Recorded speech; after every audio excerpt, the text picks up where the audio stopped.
Saya prihatin dan menyayangkan peristiwa dugaan tindak pidana korupsi yang saat ini sedang diproses oleh KPK. Ada penyelenggara negara, ada juga pihak swasta. Ya.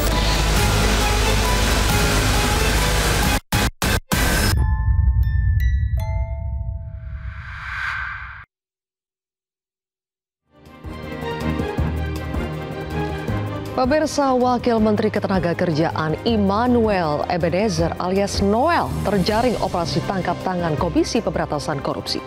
Noel menjadi anggota kabinet pertama di era pemerintahan Prabowo Subianto yang diboyong ke KPK atas dugaan pemerasan terhadap perusahaan-perusahaan terkait dengan pengurusan sertifikasi K3, kesehatan dan keselamatan kerja. Penangkapan Noel dilakukan KPK di tengah narasi pemberantasan korupsi yang sedang gencar-gencarnya digaungkan Presiden Prabowo Subianto dalam momen perayaan kemerdekaan RI. Apakah momen bersih-bersih ikan busuk dari kepala telah dimulai? Inilah kontroversi selengkapnya Ganyang Koruptor bersama saya Zilvia Iskandar.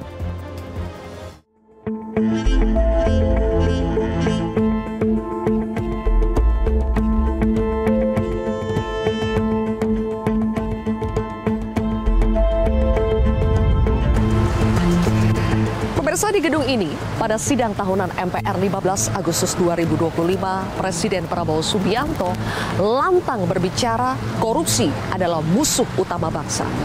Kata Presiden, ada 300 triliun rupiah yang hampir hilang tersedot lewat beragam praktik kotor yang selama ini menjadi rahasia umum di lingkungan pejabat negeri. Namun, Presiden juga mengingatkan korupsi bukan sekedar soal angka. Ia adalah budaya serakah yang memasuki birokrasi, merusak BUMN dan BUMD, bahkan melahirkan mafia pangan dan tambang ilegal yang menguras kekayaan negeri. Rakyat sudah menangkap pesan anti korupsi yang berulang kali disampaikan Presiden Prabowo. Pesannya sudah loud and clear, keras dan tegas. Tapi fakta tidak seindah retorika. Dari gedung DPR ini misalnya, lahir oknum-oknum wakil rakyat yang justru menggarong uang rakyat.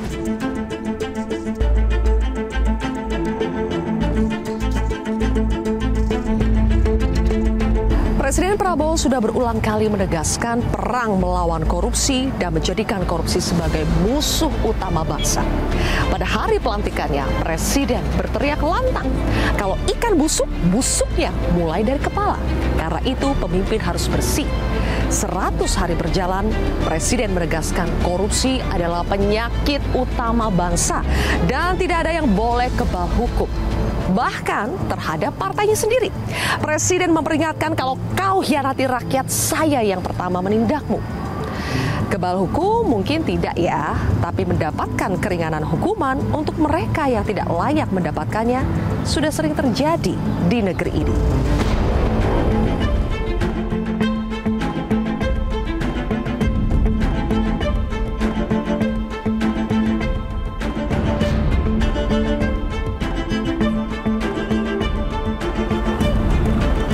Janji pemberantasan korupsi, kinerja KPK justru diuji. Operasi tangkap tangan menurun drastis. Kasus strategis jarang tersentuh dan independensi lembaga ini disebut makin tergerus pasca revisi Undang-Undang KPK. Para pakar hukum menilai KPK tidak lagi bertaji dan segahar dulu. KPK belakangan lebih sibuk dengan drama internal daripada membongkar korupsi kelas kakap. Masih ingat dong dengan mantan Ketua KPK Firly Bahuri? Firly tersangkut dugaan pemerasan saat menjabat. Sudah 2 tahun menjadi tersangka. Belum diapa-apain tuh sampai sekarang. Kasusnya mandek di kepolisian. Pertanyaannya, apakah KPK masih sanggup menjadi ujung tombak perang melawan korupsi? Atau justru tinggal bayang-bayang kejayaan di masa lalu?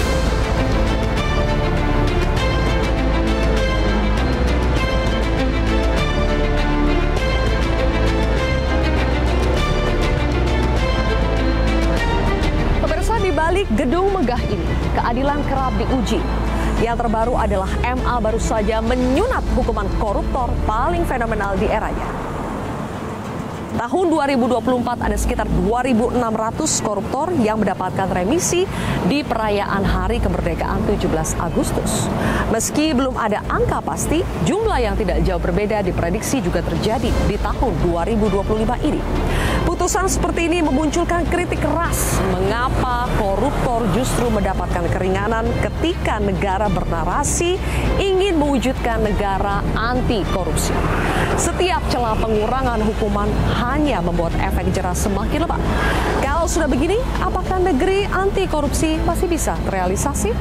Kontroversi akan membahasnya bersama dengan para narasumber di studio Metro TV.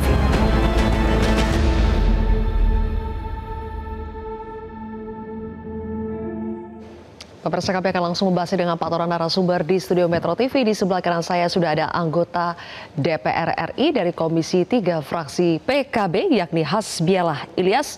Bang Hasbi, selamat malam. Malam, Mbak. Kemudian juga ada Hariko Wibawa Satria, tenaga ahli utama Kantor Komunikasi Kepresidenan atau PCO. Mas Hariko, selamat malam. Selamat malam, Mbak Livia. Berikutnya juga ada mantan pimpinan KPK Saud Situmorang. Selamat malam, Bang Saud. Malam, Mbak. Malam, dan juga ada advokat sekaligus pegiat anti korupsi Bang Saur Siagian. Bang Saur, selamat malam. Merdeka. Merdeka. Terima kasih semuanya sudah hadir di kontroversi malam hari ini. Kami kemarin itu mengunjungi DPR, kemudian ke KPK, dan terakhir ke MA. Itu kemarin, sehari sebelum terjadi penangkapan Wakil Menteri Ketenagakerjaan Noel. Saya ingin langsung kepada Bang Saud untuk mengomentari. Pas banget momennya ketika Presiden berulang kali menyampaikan bahwa negara kita sedang berperang melawan korupsi, dan hari ini kita lihat pembantu Presiden kena OTT KPK. Bang Saud, menurut Anda ini ironis atau justru kabar baik dalam pemberantasan korupsi kita yang sudah kita tunggu-tunggu? Ini Mbak Silvia ini manas-manasinya. Kabar baiknya di mana? Kabar baiknya di mana gitu. Kabar baiknya di mana? Ditangkap kali. Kabar baiknya ada yang ditangkap. Oh iya, iya itu dong. bagus. Artinya KPK memfollow up pesan Presiden. Ya. Nah, jadi pertanyaannya memang sebenarnya gini loh. Beberapa kali saya di banyak tempat, di banyak podcast, di forum-forum gak resmi gitu. Ketika Presiden bilang, gua kejar lu ya sampai ke ujung dunia gitu ya. Antartika. Nah, itu pertanyaannya sebenarnya pesan itu buat siapa sih? Buat Mbak Silvia? Enggak lah, siapa? Buat saya juga enggak, gue juga enggak pegawai negeri. Mungkin Mas Hasbi iya tuh, gue dikejar tuh. Mbak Hasbi, hati-hati. Saya akan kejar kemana kamu pergi. Tentu yang paling utama di teamworknya dia.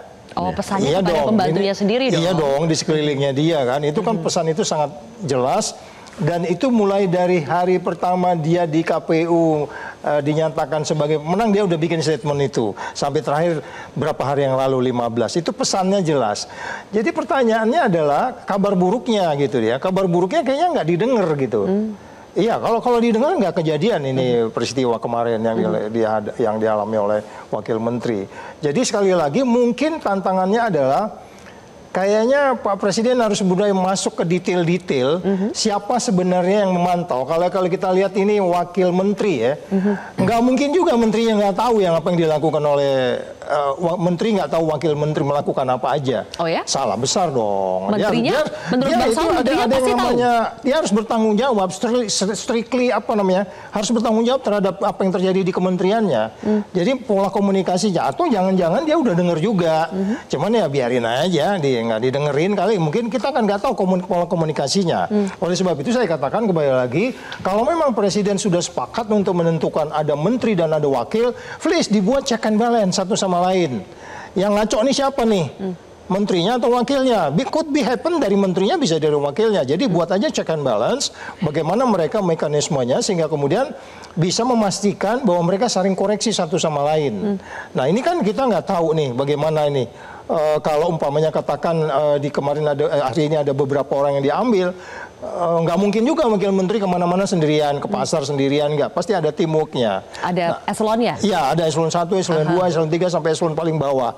Itu tanggung jawabnya seperti apa. Sehingga hari ini terlalu banyak yang harus dimintai keterangan. Tapi Bang Saud menduga kalau Wakil Menterinya itu bermain, menterinya kemungkinan besar tahu? Harus tahu. Dan apalagi kalau itu ada nanti tim di situ yang dikaitkan dengan eselon 1, 2, 3-nya, Dan eselon 1, 2, 3-nya kan harus memberitahu. Kalau tidak, kesalahan bukan aja di bawah, kesalahan malah di atas. Dia kan harus tahu dong apa yang dikerjakan. Dan wakil menteri kan itu harus bekerja atas perintah juga, atas koordinasi. Pak, saya mau ke sana, saya akan ngomong ini. Nggak bisa juga manuver sendiri-sendiri. Nggak bisa lewat pintu belakang, main sendiri. Oh iya, tapi kalau untuk yang case ini bisa jadi mungkin juga Pak Menterinya nggak tahu. Dan itu nanti kita akan tanya nanti di mana di kita kan persidangan. masih menunggu ya, Bang Saud, kita masih menunggu statusnya Noel ini nanti akan seperti apa. Tapi Bang Saud sebagai pimpinan KPK, kalau yang namanya sudah terjaring OTT, operasi tangkap tangan, itu artinya apa Bang buat yang terjaring itu?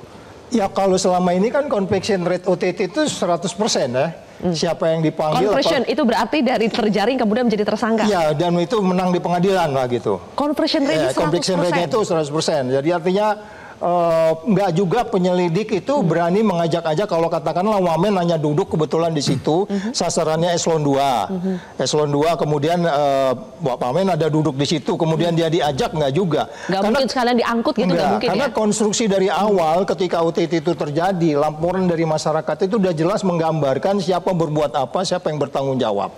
Jadi itu sebenarnya sudah terlihat siapa yang harus diutamakan, karena waktu penyelidikan dimulai saja itu udah mulai bicara pasal-pasal yang akan digunakan, dua bukti dan seterusnya. Dia konstruksinya cukup jelas. Apalagi kemudian mereka melakukan penyadapan, pengintaian, kemudian cross check, jejak ini namanya track record dan seterusnya, itu memastikan penyidik mempunyai keyakinan sehingga kemudian terjadilah OTT itu gitu, OTT itu berarti sudah ada proses pendahulunya ya? Ya. Oke, saya ingin teman-teman kita putarkan kembali barang bukti yang dibawa oleh KPK dalam OTT hari ini ya. Kita lihat ini seperti, ini bukan lagi trek-trekan di jalan ya. Ini adalah ketika barang bukti ada totalnya 22 kendaraan, 15 mobil dan 7 unit motor.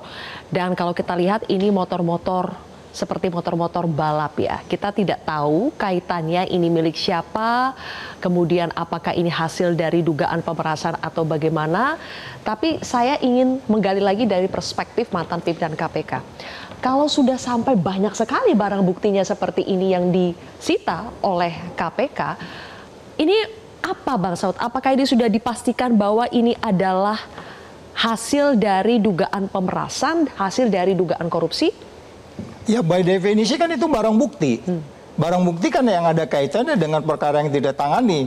Nggak juga umpamanya bawa kompor gas nggak ada kaitan sama barang bukti peristiwa pidananya. Jadi tinggal kita lihat aja nanti itu milik siapa, apa kaitannya. Kalau penyelidik umpamanya lebih lihai, oh kemarin di LHKPN belum ada tuh Ducati, sekarang kok ada. Itu penyelidik akan ngejelasin. Kita tunggulah malam ini. Akan dibandingkan dengan gitu. laporan harta Dikit lagi aja, sabar Mbak. Oke, baik. Bang Saud bilang sabar, tapi saya ingin tahu Presiden responsnya gimana ketika melihat ada pembantunya? Apakah masih bisa sabar atau Presiden sudah marah, sudah kecewa, Mas Hariko? Ya, terima kasih Mbak Zilvia. Mengenai apa yang menimpa Mas Noel hari ini, tadi sudah dijelaskan sama Bapak Menteri Sekretaris Negara. Kita sama-sama menunggu pengumuman dari KPK. Yang bisa kami sampaikan pada malam hari ini adalah pada 17 Agustus kemarin, pemerintahan Presiden Prabowo sudah membuat buku laporan kinerja, dan di situ kami menyampaikan bahwa selama lebih kurang 300 hari pertama pemerintahan Presiden Prabowo itu telah menyelamatkan uang negara lebih dari 1.000 triliun dari hasil pengungkapan kasus korupsi. Tentunya ini juga karena dukungan dari masyarakat, kritik dari orang-orang yang selama ini berpengalaman seperti Bang Saud, Bang Saur, Bang Asbi. Terima kasih atas dukungannya. Kemudian kalau ditanyakan Presiden, suasana kebatinannya sekarang bagaimana di istana? Baru saja Presiden pidato untuk melawan korupsi, dan benar ya kalau kita lihat kan Noel ini KTA, secara KTA itu anggota Partai Gerindra ya, dan ternyata langsung kena terjaring OTT. Jadi gini, mengapa Presiden Prabowo itu siap mati untuk mencegah dan memberantas korupsi di Indonesia? Jadi presiden ini betul-betul sangat mencintai bangsa Indonesia ini dan tidak ingin melihat masyarakat ini sedih. Karena kalau kita lihat faktanya hari ini, meskipun 80 tahun sudah usia kemerdekaan kita, tetapi masih ada 23,85 juta masyarakat yang miskin. Kemudian hampir 2,5 juta yang masuk dalam kemiskinan ekstrim. Kemudian menurut Presiden, kita ini sudah 80 tahun merdeka, tetapi 40% sekolah kita itu masih mengalami rusak, sedang, ringan, dan berat. Banyak anak-anak yang masih anemia, kemudian lebih dari separuh anak-anak kita itu pola makannya sangat buruk. Ya. Kemudian setiap jam itu Mbak Zilvia, itu ada sekitar 85 orang Indonesia yang meninggal dunia. Ini setiap jam ada sekitar 85 orang Indonesia yang meninggal dunia. Ini karena penyakit TBC, penyakit kardiovaskular. Oke. Ini karena kurangnya nutrisi, kurangnya gizi, kurangnya informasi kesehatan. Dengan fakta seperti itu Mas Hariko, para pembantu presiden kok masih berani-beraninya melakukan korupsi, itu bagaimana maksudnya? Presiden sudah menyampaikan dari hati ke hati, bahkan presiden menyampaikan tidak perlu setia sama Prabowo Subianto, setialah terhadap bangsa dan negara. Jadi loyalitas itu sebetulnya bukan kepada Presiden Prabowo secara pribadi, tetapi justru terhadap setia pada bangsa dan negara. Presiden juga sudah mengatakan tidak ada yang kebal aturan, bersihkan dirimu sebelum masyarakat betul-betul membersihkan kita. Jadi gini, suasananya kira-kira begini. Saya kira Bang Saud sama Bang Saur yang berpengalaman sudah sangat memahami. Presiden kita ini lahir tahun 51. Artinya Bang Saur, sudah panjang sekali hidupnya, sudah sangat memahami. Sampailah hari ini di 80 tahun usia kemerdekaan Indonesia. Baik. Tetapi faktanya masih ada seperti yang saya sampaikan tadi. Ya, betul. Itulah makanya tadi Presiden juga bilang bahwa ini seperti penyakit. Menyampaikan kemarin. Ini seperti penyakit yang sudah kronis. Stadium akhir yang sudah kronis ya. Disampaikan oleh Presiden. Kita harus break. Baik. Mas Hariko. Nanti saya juga ingin tanya pendapat yang lain. Kenapa ketika Presiden sudah berulang kali, rasa-rasanya Presiden Prabowo adalah Presiden pertama yang dalam belum 1 tahun kepemimpinannya itu menyampaikan narasi soal pemberantasan korupsi, perang melawan korupsi itu begitu banyaknya. Apa yang bisa menjelaskan ketika ada pembantu presiden yang diduga ternyata tidak mematuhi perintah presiden? Kenapa sampai berani sebegitunya? Nanti kita akan bahas lebih jauh pemirsa, usai jeda berikut ini.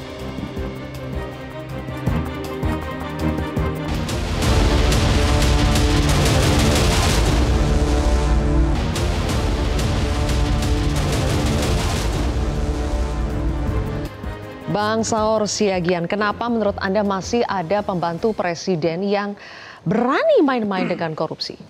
Ya, pertama saya kira kita apresiasi KPK ya, di mana banyak meragukan kinerja mereka. Ternyata mereka juga bisa masuk kepada jantung daripada pemilik atau katakanlah yang sedang berkuasa. Ya, kekuasaan. Dan yang kedua juga saya kira pemerintah, karena jelas presiden juga kita dengarkan secara terang benderang, kemudian siapapun harus disikat. Nah, karena Zilvia juga tadi pengantarnya ini juga dalam konteks juga kemerdekaan menyitir bahwa presiden mengatakan harus memberantas korupsi ke akar-akarnya dan ganyang koruptor, masih sama pesannya.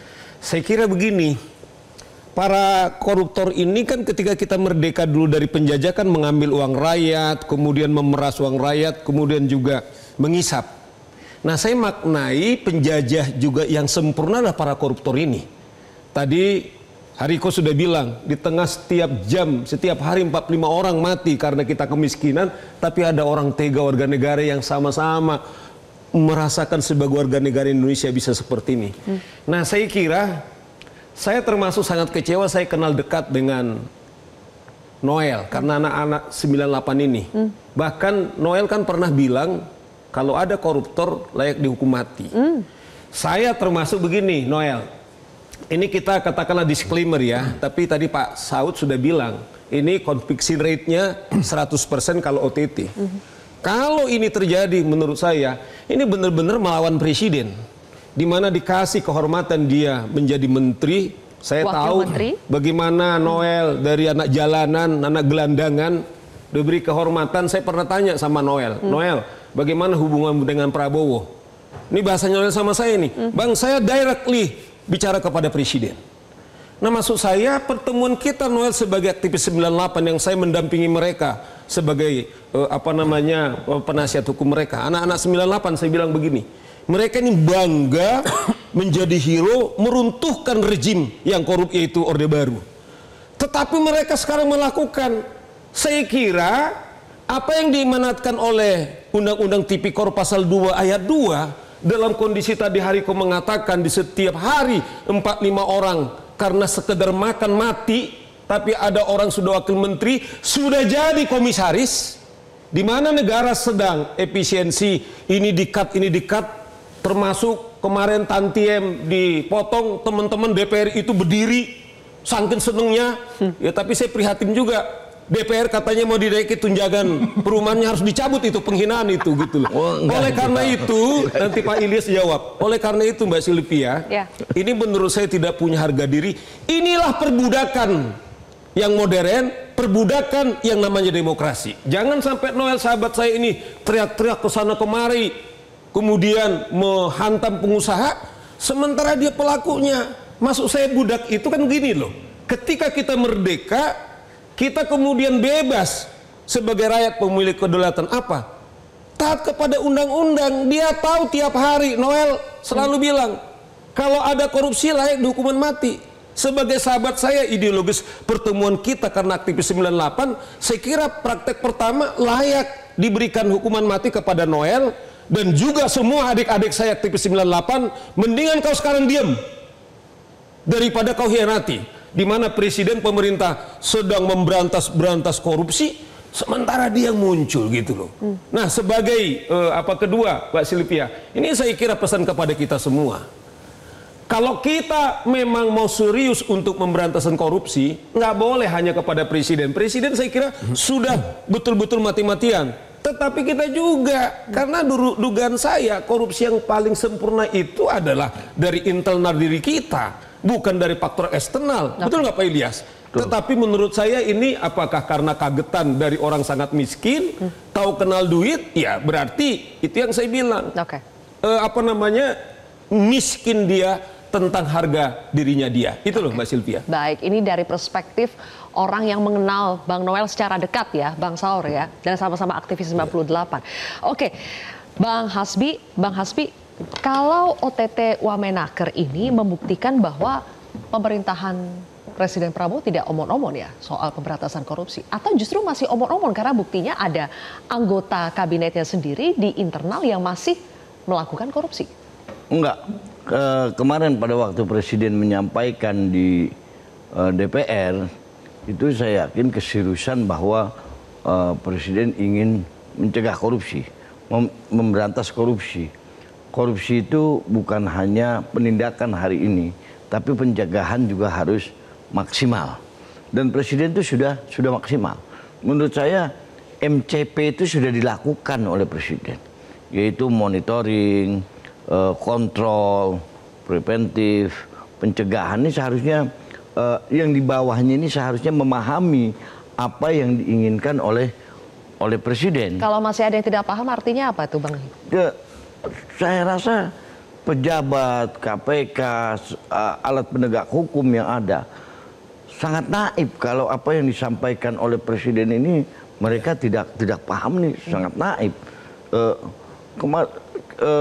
Negara ini hari ini apa yang Allah tidak berikan Mbak kepada negara ini hari ini, apa yang Tuhan tidak berikan ke negara ini, hasil tambang kita melimpah, ini melimpah, sangat naif kalau hari ini per jam itu orang ada yang meninggal 85 orang, masyarakat susah, mau tidak mau harus lebih ditingkatkan lagi. Nih Presiden, kita tidak menyalahkan Presiden, sekuat apapun Presiden menginstruksikan ke bawahannya, menginstruksikan ke alat penegak hukum. Tapi kalau di bawahnya tidak menjalankan, percuma. Tidak ada artinya. Nah ini, saya mengapresiasi kepada KPK hari ini dengan tindakan KPK, tapi jangan lupa pencegahan juga harus. Kenapa harus seperti ini? Kenapa sampai terjadi seperti ini? Ini kan berarti pencegahannya yang tidak maksimal. Pencegahannya gini loh Pak Ilyas, itu memang udah banyak kita gila, udah sakit Pak. KPK itu udah capek itu, pahala itu kerjanya kemana-mana itu. Mbak Zil, untuk pencegahan tuh, penyadaran pendidikan tuh sudah sangat maksimal. Maksud saya begini, Bang. APBN-nya tuh yang di KPK itu sebenarnya lebih banyak digunakan untuk pencegahan sebenarnya malah. Iya, pencegahan. Tapi memang mungkin ada beberapa inovasi yang harus dilakukan lagi gitu ya. Modelnya selama ini kan modelnya kita masuk terus kita keluar. Nih lakukan ini, lakukan ini, lakukan ini, habis itu kita pulang. Beberapa daerah itu kan. Beberapa daerah gue dengar biarin aja ntar besok Saud juga pulang kata gitu. Nah, ini pencegahan ini, tindakan ini saya mengapresiasi. Tapi pencegahan juga harus lebih maksimal lagi. Ya model-modelnya harus diubah. Harus dirubah, harus image KPK hari ini mohon maaf yang kemarin agak menurun kalah dengan Kejaksaan Agung dengan tindakan yang dilakukan oleh KPK hari ini apa tanda-tanda kebangkitan KPK lah, mulai yang masyarakat hari ini agak pesimis dengan KPK, hari ini sudah mulai timbul kepercayaan seperti dulu bahwa KPK ini akan kuat. Nah, tapi jangan lupa saya ulangi lagi bahwa pencegahan kita juga harus dimaksimalkan juga. Jangan mungkin sampai... kita harus masuk ke detail-detailnya Mas. Jadi antaranya gini loh. Enggak aja peristiwa ini sekarang Noel ini. Pasti kan ada proses. Dia langsung tidak langsung pasti pernah ketemu dengan seseorang. Nah, bolehkah seseorang itu ketemu dengan seseorang tanpa harus didampingi atau tema yang mau dibicarakan apa? Mungkin udah harus masuk ke detail-detail itu. Kalau nggak ini pasti kejadian lagi. Iya. Ini yang jadi check and balance menteri dan wakilnya, dan kemudian presiden harus memberi instruksi tegas gitu. Di sana kan memang ada kode etik, ada apa-apa, tapi itu kan dilanggar. Kalau menurut saya presiden sudah sangat tegas, Pak. Udah sangat tegas dan berkali-kali presiden dari awal beliau dilantik itu serius. Iya, maksudnya tapi cuma di bawahannya ini tidak paham. Iya. Alat penegak hukumnya ini tidak paham, tidak peka menurut saya. Jadi nggak bisa menjabarkan. Tidak bisa jadi menjabarkan harus masuk apa yang lebih detail lagi. Presiden, gitu. Nggak boleh kayak gini, nggak boleh kayak gini. Kamu kalau pergi makan malam jelas ketemu siapa, bicara di mana, apa yang dibahas gitu. Baik. Berarti dari gitu. Retorika harus lebih detail lagi. Langkah-langkah pencegahan dan pemberantasannya itu seperti apa. Berarti memang prosesnya dari hulu ke hilir itu harus betul-betul komprehensif. Saya ingin membahas nanti di segmen ketiga pemirsa. Ketika katakanlah pencegahan sudah dilakukan, penindakan sudah dilakukan, vonis sudah dijatuhkan, tapi ternyata di ujung hukuman itu bisa didiskon. Kemudian ada remisi pula. Nanti kita akan bahas lebih jauh pemirsa sesaat lagi.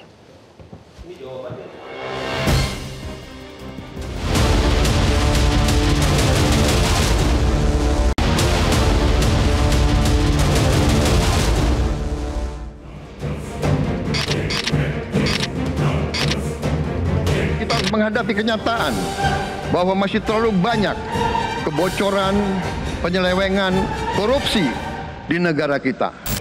Rakyat menuntut pemerintahan yang bersih. Saya akan melawan korupsi dengan sekeras-kerasnya dan dengan segala tenaga dan upaya. Enak aja. Udah nyolong, aku bertobat. Yang kau curi kau kembalikan. Bukan saya maafkan koruptor, tidak. Walaupun kau Gerindra, tidak akan saya lindungi, saudara-saudara.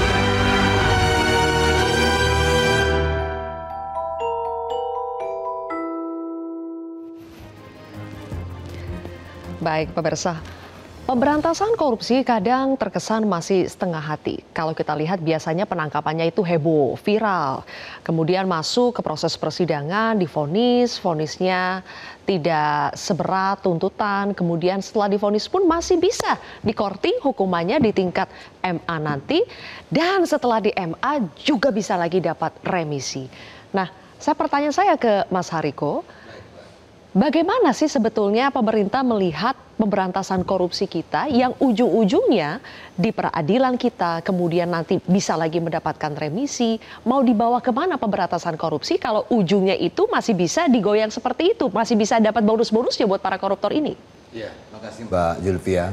Ketika menaikkan gaji sekitar 8.711 hakim. Seluruh hakim ini dinaikkan gajinya, bahkan ada yang mencapai 280%. Presiden mengatakan waktu itu kira-kira kalimatnya seperti ini, untuk apa kita punya tentara yang bagus, untuk apa kita punya polisi yang bagus, untuk apa kita punya penegak hukum yang bagus, tapi kalau koruptor-koruptor ini ketika dibawa ke pengadilan ini bebas juga. Itu sudah diingatkan oleh Presiden. Sekali lagi kami tegaskan, Presiden sangat serius, tidak ada yang kebal aturan. Kemarin Presiden juga sudah menjelaskan ada orang kuat yang menanam sawit di lahan negara, kemudian dari 5 juta hektar lahan yang dilaporkan itu 3,1 juta hektar itu juga sudah disita oleh Presiden. Presiden mengatakan saya tidak peduli mau backingnya siapapun, mau jenderal, mau mantan jenderal, mau orang kaya, karena sekali lagi ini pertaruhan hidup dari Presiden. Presiden mengatakan siap mati, karena sekali lagi usia negara kita sudah 80 tahun. Kalau nggak begini caranya kita kapan mau jadi negara maju. Kemudian juga tata kelola minyak, ada sebuah nama yang memang sangat ditakuti, dianggap tidak bisa disentuh oleh hukum. Hari ini sama di mata hukum, ada mungkin lebih kurang sekarang ada 19 sampai 20 orang menjadi tersangka terkait dengan tata kelola minyak. Kemudian untuk pertama kalinya juga dalam sejarah ada istilahnya tantiem itu. Bahasa gampangnya bonus perusahaan lah. Inilah pertama kalinya di zaman Presiden Prabowo bonus perusahaan untuk para komisaris ini tidak ada. Kemudian Presiden juga kita bersyukur dan kami meyakini para komisaris ini bukannya menurun pendapatannya, mudah-mudahan semakin meningkat kesadarannya bahwa ini sebetulnya betul-betul untuk masyarakat. Jadi salah satu solusinya adalah menaikkan gaji hakim. Apakah menaikkan gaji hakim itu nanti akan berrelevansi dengan mutu kualitas dari vonis terhadap para koruptor? Ya, Presiden Prabowo mengatakan kalau banyak sekali, misalnya habis dari Metro ini saya nongkrong lah sama Bang Saud atau Bang Saur atau Bang Hasbi. Di sini cerita ada keputusan hakim yang tidak adil. Saya nongkrong lagi ada sama, motornya hilang. Kalau terlalu banyak cerita-cerita itu di masyarakat, maka itu tanda-tanda negara kita bisa menjadi negara yang gagal. Karena tidak ada keadilan. Presiden menekankan kita bisa menjadi negara gagal kalau negara tidak bisa memberikan keadilan hukum bagi seluruh masyarakat Indonesia. Nah, kemudian perlu juga kami sampaikan ada istilahnya bancakan-bancakan begitu. Bancakan itu kalau sebetulnya ini istilah yang positif. Bancakan itu maksudnya makan bersama. Cuma bancakan dalam konteks korupsi ini adalah para pejabat ini makan bersama uang yang seharusnya diperuntukkan untuk rakyat. Nah, ini sudah ada Impres 1 tahun 2025. Kembali ke pertanyaan saya tadi untuk mencegah bancakan-bancakan itu. Saya ingin minta tanggapannya Bang Saud. Bang Saud, pertanyaan saya, ketika gaji hakim dinaikkan, apakah itu bisa berdampak langsung kepada kualitas hukuman kepada para koruptor? Karena kita tahu, pertanyaan saya tadi, yang didiskon itu biasanya udah di tingkat atas, PK, MA, yang gaji hakim di Hakim Agung Mahkamah Agung harusnya memang sudah besar, sudah sejahtera. Tapi apakah itu berkorelasi dengan kualitas vonis terhadap para koruptor kita? Dan ujung-ujungnya juga masih bisa dapat remisi, Bang Saud. Jadi gini loh, kalau kita mau gambar secara besar dulu kan gini ya. Korupsi itu karena apa? Secara teori itu karena rakus, karena opportunity, karena kebutuhan, karena memang lingkungannya. Tadi makanya saya bilang karena lingkungan tadi kita minta semua menteri dan para wakilnya ini harus jelas tanggung jawabnya karena lingkungannya memang kumuh nih. Ibaratnya menteri ini sekarang dicemplungkan ke dalam suatu tempat yang memang sangat kotor. Yes, kotor karena indeks persepsi korupsi kita 37. Itu sangat kotor. Nggak ada keraguan di situ. Sedangkan Malaysia bisa 50, Timor Leste di atas kita, negara-negara lain 67. Jadi lingkungan yang kotor itu dia memungkinkan mereka menggunakan kekuasaannya secara salah. Jadi gaji ini kita lihat nanti gaji yang naik di DPR ini ada nggak nih bakal kena lagi? Asumsinya nggak ada. Tetapi teori korupsi tetap itu karena greedy, karena opportunity, karena kebutuhan, karena memang lingkungannya. Jadi sekali lagi kalau konteksnya lebih kepada hakim, oke, akan ada paradoks di sana. Karena memang filosofi penahanan kita itu kan kemanusiaan. Makanya disebutnya pemasyarakatan, adalah potongan di sana sini, potongan sana sini. Jadi bahkan undang-undangnya juga disebutnya undang-undang pemasyarakatan. Tidak menghukum orang karena dendam, karena itu Pancasila, itu sisi lain gitu. Tapi kalau kita mengatakan seperti apa sebenarnya tugas masing-masing orang ini kan sebenarnya dia udah tahu batasan-batasan tugasnya. Apalagi kalau kita memakai yang namanya hukum itu logika, nalar, argumentasi, ya kan? Orang yang sudah menyusahkan orang sekian lama, apa memang dia wajar untuk kemudian mendapat katakan pengampunan? Oke, dari sebagai bekas penuntut dan katakanlah bekas penyidik, saya mungkin mengatakan, oh oke, tugas saya udah selesai, udah nuntut dia, udah inkrah, udah masuk penjara. Tetapi kan criminal justice system kita mulai dari menyelidiki orang sama masuk penjara di sini kan selalu bermasalah. Masalahnya apa? Tetap lagi greedy, opportunity, karena kebutuhan. Tadi kebutuhan hakim dinaikin kan? Tapi kan jangan lupa masih ada hal yang lain selain need-nya sudah dipenuhi. Masih ada greedy-nya nih. Masih ada opportunity-nya nih. Masih ada lingkungan ini. Makanya selalu saya katakan KPK itu sebenarnya bertugas menjaga orang-orang baik tetap baik. Nah sekarang melanjut gak? Di periode dulu saya katakan ada 3 menteri datang ke saya. Itu umurnya nggak panjang. 1 tahun dipecat. Karena dia mungkin minta tolong ke KPK. Sekarang pengen tahu, ada nggak di kabinet sekarang ini berani mendatangi KPK karena dia mengalami tantangan kemudian lapor ke KPK. Ini saya pingin baik. Saya nggak usah nyebut lah Thomas Lembong, terus Manik, terus kemudian apa namanya itu Sudirman Said, terus kemudian banyaklah menteri-menteri lain. Justru mereka minta advice kepada KPK kita supaya bisa baik. Supaya baik. Nah, tapi sekarang, justru umur mereka tidak bertanama di kabinet. Asumsi saya jangan-jangan Novel ini tadi si Noel ini tadinya baik. Begitu dicemplungi yang kumuh dia jadi ikut kumuh. Itu asumsinya. Kenapa Bang? Jadi gini, kalau menurut saya perspektif yang tadi Sylvia katakan bahwa at least katakanlah penegak hukum itu kan masih fokus kita di hakim. Tapi kalau kita serius misalnya semua penegak hukum, Mas Hasbi, itu kan masih sepertiga dalam konteks penegakan hukum. Ada 2 aspek yang lain sebenarnya fundamental, yaitu hukumnya yang sekarang kita main-main misalnya, yang soal remisi. Belum lagi misalnya political hukum pengadilan kita memutus ternyata pernah ICW mengatakan paling rata-rata hukumnya 3-4 tahun. Tetapi jangan salah Sylvia, ada juga dosa kita tentang kesadaran hukum masyarakat, Mas Hasbi. Misalnya kita tahu pejabat publik misalnya. Contoh yang paling sederhana. Saya selalu kritisi misalnya teman-teman kepolisian pakai Land Cruiser misalnya. Ini bunuh diri. Bagaimana gaji pensiunnya nanti yang 5 juta dikasih fasilitas. Kemudian yang mobil 1,2 miliar. Sebenarnya bunuh diri. Artinya gini loh. Seakan-akan dengan alat-alat yang dipakai tanda kutip seakan-akan dia berharga. Ini logika kebalik sebagai pejabat publik. Dan kita juga masyarakat, misalnya kita tahu itu pejabat publik menteri. Katakanlah dia menteri, kita tahu gajinya berapa. Tetapi kita perlakukan mereka ke uang banyak. Bukan kita kritis, dari mana duitmu bisa kamu punya ini. Lah orang gajimu berapa? Saya pernah misalnya Pak Rudiantara ngomong, ini Mas Hasbi, dia kan profesional. Bang katanya, gaji saya menteri itu Mas, dia bilang Bang Saur, hanya cukup itu datang proposal dibandingkan saya dengan profesional, ketepatan dia orang partai. Nah maksud saya begini, kalau ada orang berani jadi menteri, sebenarnya dia jadi martir.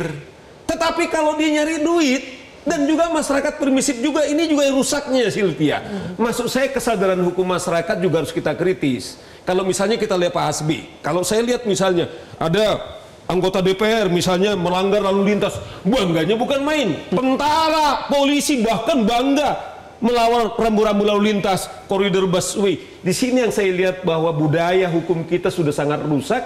Dan kalau kita bicara soal penegakan hukum korupsi, ini 3 holistik itu hariku harus kita tegakkan. Jadi kawan-kawan, katakanlah jurnalis tentang ganyak koruptor, tentang dikampanyekan berapa media yang tetap bicara lantang soal seperti ini gitu loh. Berapa orang DPR yang mau bicara soal korupsi seperti ini, seperti Pak Saud, paling Pak Hasbi. Yang lain seperti apa? Nah oleh karena itu ada 3 aspek yang paling kita kritisi juga adalah publik, masyarakat. Kalau kita lihat pejabat publik ditempatkan di tempat yang paling terdepan dan layak dapat duit. Dia udah jenderal gitu Pak Hasbi. Maksudnya jenderal apa? Baik, Kan pasti disuruh maling dia. Oke, ada kesadaran hukum masyarakat yang harus terus dibangun, tapi juga hukuman yang menjerahkan koruptor itu seperti apa sih sejauh ini?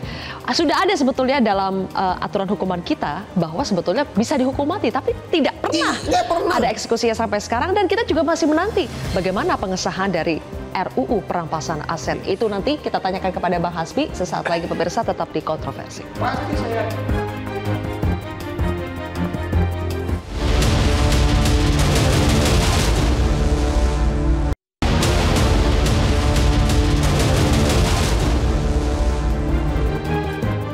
Bang Hasbi, jadi DPR bisa apa ini? Sudah lama kita menantikan RUU perampasan aset. Kapan itu jadinya? Ini soal RUU perampasan aset ini, Mbak. Itu DPR itu bukan sih. AU, Bang, bukan AU ini. Jadi kita KUHP saja kan belum disahkan. Nanti kita nunggu KUHP. Bagaimana kita mau mensahkan undang-undang perampasan aset, KUHP belum disahkan? Kita tunggu KUHP selesai, baru kita bahas ke situ. Nggak selalu nyambung. Sebenarnya gini loh, karena memang seperti saya bilang, kalau kita lihat pasien daripada KPK itu banyak teman-teman orang dari partai politik kan. Karena kawan-kawan ini kemudian takut jadi korbannya, itu yang juga kendala. Nah, maksud saya gini loh, paradigma takut ini jadi korban maksudnya jeruk makan jeruk. Dia yang bikin aturan, dia yang kena. Sekarang logikanya apa dong? Mestinya mereka yang harus diluan karena mereka pembuat undang-undang kalau menyelamatkan negeri, atau kalau menyelamatkan teman-teman di DPR. Bayangan saya, kalau RUU perampasan aset ini jalan, Mbak Sil, yang pertama diselamatkan teman-teman DPR. Saya berharap sekeras Pak Hasbi sebagai pengusaha, tetap dia pengusaha, tetapi panggilan dia sebagai anggota DPR betul-betul adalah suara hati nurani. Gimana Bang Hasbi? Nah, problemnya adalah begini sampai sekarang. Dari tahun 2014 ya Pak Saudi, ya kenapa? Ya itu yang kita bilang. KUHP ini kita selesaikan. Masalahnya kan KUHP ini banyak yang hukum kita yang memang yang sudah 44 tahun ini yang menurut saya sudah tidak relevan hari ini. Misalnya ini kepentingan abang juga, pengacara, advokat bisa mendampingi dari awal. Kalau hari ini kan kita lihat, advokat datang di waktu penyidikan hanya diam. Diam, tidak bisa berbuat apa-apa. Nah ini sekarang semua di KUHP yang baru ini, itu semua benar-benar didampingi. Karena ini masalah urutan saja maksudnya. Bukannya karena bukan karena jeruk makan jeruk ya. Enggak, DPR nggak perlu takut. Perampasan aset disahkan yang kena juga diri sendiri. DPR itu makhluk paling didolimi di dunia, terdolimi hari ini di dunia. Jadi semuanya itu disalahkan semua ke DPR. Nah itu wajar karena dia wakil kita kasih kawan-kawan DPR ini kan karena uang rakyat gitu loh. Kadang nggak ada sensitivitas. Jadi Mas Hasbi harus paham. Cuman problematik gini. Kalau RUU perampasan aset izil, sebenarnya teman-teman sedang bunuh diri tetapi sedang mengorbankan 280 juta rakyat Indonesia. Kalau kita mau serius, katakanlah memberantas korupsi seperti harapan kita, mau menyelamatkan semua, sesungguhnya ini harus jadi martir bagi kita. RUU perampasan aset ini masuk legislasi, tahun ini harus selesai. Sehingga nyambung. Maksud saya begini, gini loh Zil, ini bukan, biar bagaimanapun kan pondasi hukum itu moral. Bayangan saya, andaikan pun hukum positif tidak menyentuh orang maling atau koruptor, tapi ingat, ada hukum yang sebenarnya esensi, itu hukum nurani. Yang saya kira dia sedang memberikan racun kepada anak dan istri dan keluarganya, terlebih orang yang memberi dia makan itu rakyat. Enggak Bang, ini masalah undang-undang apapun Mbak, undang-undang apapun dibikin oleh DPR, itu tidak akan menyelesaikan masalah kalau mentalnya masih tidak bagus. Nah, justru, ini kan kunci di situ. Ya, betul, dan kerusakan kita ini, mohon maaf ya, bukan korupsi di kita ini belum berhasil ya sampai sekarang ya. Sudah sistemik. Coba kita lihat dari bawah. Di waktu pemilu kita jujur. Di waktu pemilu misalnya, apa bisa dapat suara kalau tidak? Nah, itu Mas, itu juga kan dari bawah harus. Makanya sih, jadi jangan semuanya disalahkan nggak pede juga gitu loh. Jadi dia juga nggak pede kalau nggak ngasih duit. Menurut saya bukan masalah itu Bang. Enggak Mas, itu Anda jangan permisif. Itu harus kita perangi. Lah kalau Anda emang nggak dipilih, emang pentingnya apa? Lah orang kita mau memikirkan kepentingannya dia. Saya kira harus disclaimer di sana loh. Seakan-akan kalau kita nggak kasih duit nggak akan kepilih. Lah itu udah usah berpikir juga. Oh tidak, dari masyarakat itu setiap kita datang ke bawah, Setiap kita datang ke masyarakat, silakan abang turun ke Itu masyarakat. mas, justru saya bilang. Mereka itu nunggu, kita minta ini. Makanya saya bilang bunuh diri. Kalau orang DPR kayak seperti saya, DPR itu bunuh diri. Nah, orang dia udah mau jadi maling gitu. Belajar dari indikasi pemerasan ya dalam kasus OTT Wamenaker kita, terakhir Mas Hariko, apalagi yang bisa dilakukan oleh istana, oleh pemerintahan ini supaya anggota kabinet justru tidak menjadi maling, justru tidak menjadi penjahat yang memeras rakyatnya sendiri? Ya, terima kasih Mbak Zilvi. Pertama sekali lagi kami mengucapkan terima kasih kepada seluruh masyarakat. Presiden mengatakan kritiklah pemerintah, berikan masukan. Sesungguhnya orang yang memberikan kritik agar pejabat tidak korupsi itu dapat banyak pahala lah. Pahala karena sudah menyelamatkan uang negara. Dan Presiden juga sudah siap sepenuhnya untuk terus memberantas korupsi. Karena begini, karena ini kan mengerikan sekali ya. Kalau datanya dari Bang Saud dari KPK itu kan selama 20 tahun terakhir itu ada lebih kurang 1.800-an ya kasus korupsi yang ditangani oleh KPK. Ada 167 kepala daerah yang kena. Dan inilah yang bikin kita sampai hari ini nggak maju-maju. Nah, oleh karena itu Presiden Prabowo sekali lagi sangat membuka, sangat terbuka dengan segala kritik dan saran, dan silahkan disampaikan di media sosial, laporkan. Bahkan Presiden sudah menandatangani sebuah peraturan yang memberikan perlindungan dan penghargaan kepada siapapun yang melaporkan pelanggaran, termasuk tindak pidana korupsi. Baik, sayang sekali waktu kita sudah habis. Terima kasih Mas Hariko, Bang Hasbi, Bang Saud, dan juga Bang Saur. Terima kasih sudah bergabung di Kontroversi. Pemirsa, rakyat menanti janji pemberantasan korupsi yang benar-benar bertaji, tidak tebang pilih, dan tanpa basa-basi. Saya Zilvia Iskandar pamit undur diri. Terima kasih telah menyaksikan Kontroversi.